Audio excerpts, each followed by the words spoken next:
Consider the graph of a function y is equal to f of x as shown. In the previous module, you learned that the area of the region bounded by the curve y is equal to f of x. The ordinates x is equal to a and x is equal to b, and the x-axis is given by the integral of f of x dx from a to b, where x belongs to the closed interval a, b. This integral is also known as the definite integral of the function f of x. Let's learn more about this integral. Consider a point x in the closed interval a, b such that f of x is greater than 0. Now, the integral of f of x with respect to x from a to x represents the area of the region shaded in gray. The area of the shaded region depends upon the value of x. As x moves towards a, the area of the gray shaded region decreases, and as we move the point x towards b,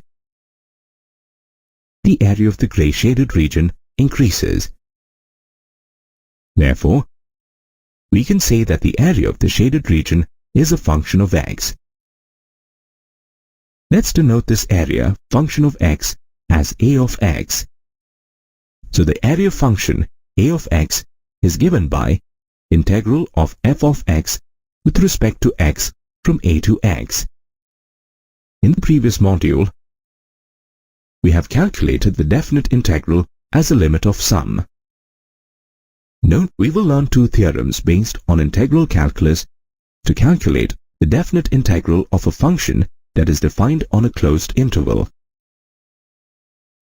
The first fundamental theorem states that if f is a continuous function defined on a closed interval a, b and a of x is the area function, then the derivative of a of x, which is denoted by a dash x, is equal to f of x for all x belongs to a closed interval a, b. This statement is known as the first fundamental theorem on integral calculus.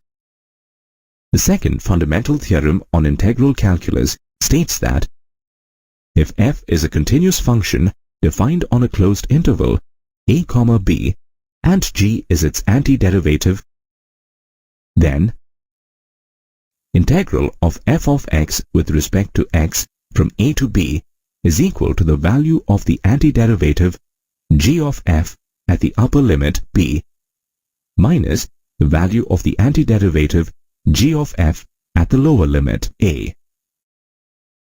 Mathematically, it can be denoted as integral of f of x dx from a to b is equal to g of x between the limits a and b, which is equal to g of b minus g of a.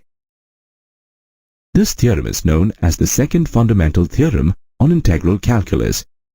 Remember that this theorem is applicable only when f is well defined in the closed interval a, b. Now, let's see the steps to calculate integral of f of x dx from a to b. First, find the indefinite integral of f of x with respect to x. Let the value obtained be taken as g of x. Therefore, the value of the given definite integral from a to b is equal to g of x plus c between the limits a and b, which is equal to g of b plus c minus g of a plus c. On simplifying this, you will get g of b minus g of a. It's not necessary to keep the integration constant c here, because the arbitrary constant vanishes while evaluating the value of the integral.